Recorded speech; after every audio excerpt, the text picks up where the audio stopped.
কোনো আসমানি কিতাব কেউ মানলে কি চলবে না চলবে না? এই বিষয়ে নবী সাল্লাল্লাহু আলাইহি ওয়াসাল্লামের একটা হাদিস বলি, তারপর সামনে যাই। একদিন নবী সাল্লাল্লাহু আলাইহি ওয়াসাল্লামের সামনে উমর রাদিয়াল্লাহু আনহু বসে আছেন। কে বসে আছেন? উমর রাদিয়াল্লাহু আনহু নাম তো জানেন, ইসলামের দ্বিতীয় খলিফা। নবীজিকে বলছেন যে তাওরাতে কিছু সুন্দর কথা আছে ইয়া রাসূলুল্লাহ। এই কথা বা এই স্টেটমেন্ট শোনার সাথে সাথে নবী সাল্লাল্লাহু আলাইহি ওয়াসাল্লামের চোখ মুখ রাগে লাল হয়ে গেল।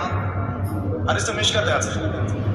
রাগে লাল হয়ে নবী সাল্লাল্লাহু আলাইহি ওয়াসাল্লাম বলছেন যে ইয়া উমর, হে উমর, তুমি আমার সামনে তাওরাত পড়ছো? জেনে রাখো, লাউ কানা মূসা হাইয়ান, যদি মূসা আলাইহিস সালাম এখন জীবিত থাকতো। তাওরাত কার উপর নাজিল হয়েছে?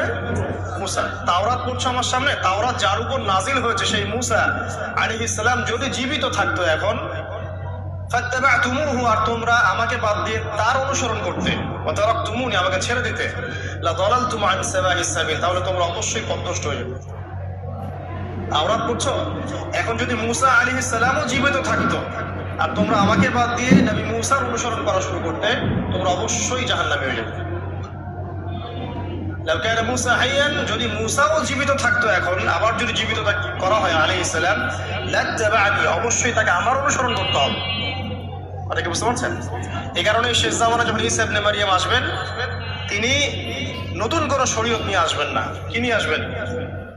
তিনি মুহাম্মদ সাল্লাল্লাহু আলাইহি ওয়াসাল্লামের অনুকরণ রূপেই পৃথিবীতে আসবেন ইনশাআল্লাহ। তো আল্লাহ পাক আমাদেরকে দিয়েছেন আল কোরআন, এবং কোরআন এর ব্যাখ্যা হচ্ছে হাদিস। নবী সাল্লাল্লাহু আলাইহি ওয়াসাল্লাম বিদায় হজের ভাষণে বলেছেন, এই হাদিসটা খুব ভালো করে মনে রাখবেন। তিনি বলেছেন যে তারাকতু ফিকুম আমরাইন, আমি তোমাদের মাঝে মাত্র দুটা বস্তু ছেড়ে যাচ্ছি। কয়টা বস্তু?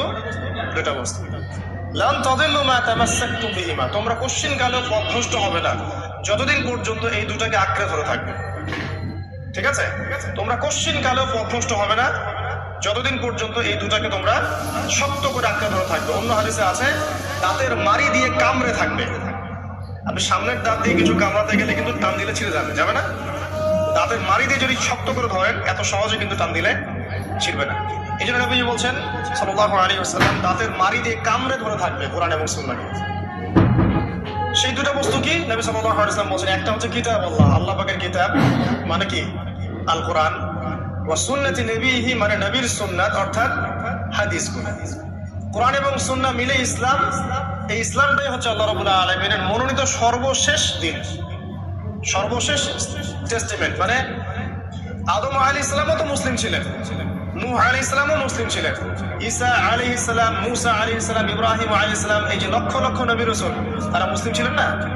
সবাই মুসলিম ছিলেন, কিন্তু সর্বশেষ যে বিধিবিধানগুলো আল্লাহর পক্ষ থেকে এসেছে সেটা কি? কোরআন এবং সুন্নাহ এবং ইসলামের এই নতুন রূপটা, সর্বস্বীকৃত সর্বনতুন যে রূপটা, এটা কিয়ামত পর্যন্ত থাকবে ইনশাআল্লাহ। তো ইসলাম চির প্রাচীন এবং চির নতুন, চির আধুনিক। আমরা কি বোঝাতে পারছি? এখন এই ইসলামটা কি পরিবর্তনযোগ্য? উত্তর না। আল্লাহ পাক সূরা মাইদা 3 নম্বর আয়াতে বলছেন, আল ইয়াউমা আকমালতু লাকুম দীনাকুম ওয়া আতমামতু আলাইকুম নি'মাতি ওয়া রাদিতু লাকুমুল ইসলাম দীনান। আল্লাহ পাক বলছেন, আজকে আমি তোমাদের উপরে দ্বীন ইসলামকে পরিপূর্ণ করে দিলাম। পরিপূর্ণ করে দেওয়ার অর্থ হচ্ছে এখানে সংযোজন বিয়োজনের কোনো সুযোগ নাই। কেউ যদি বলে 5 ওয়াক্ত নামাজের জায়গায় 6 ওয়াক্ত বানাই দিব আমরা, ঠিক আছে? সুযোগ আছে? সুযোগ নাই। যাকাতের বিধানটা খুব কঠিন মনে হয়, যাকাতের নিসাবটা একটু কমাই দিব, পারবে? ইসলামের চুল পরিমাণ কিছু ঢোকানোর, বের করার কোনো সুযোগ নাই। কেন নাই? কারণ আল্লাহ পাক এই দিনটাকে পরিপূর্ণ করে দিয়েছেন। আর ইয়াউমা আকমালতু লাকুম দীনাকুম, দিনটাকে কামেল করেছি। কামেল মানে, কামেল পাস মানে কি?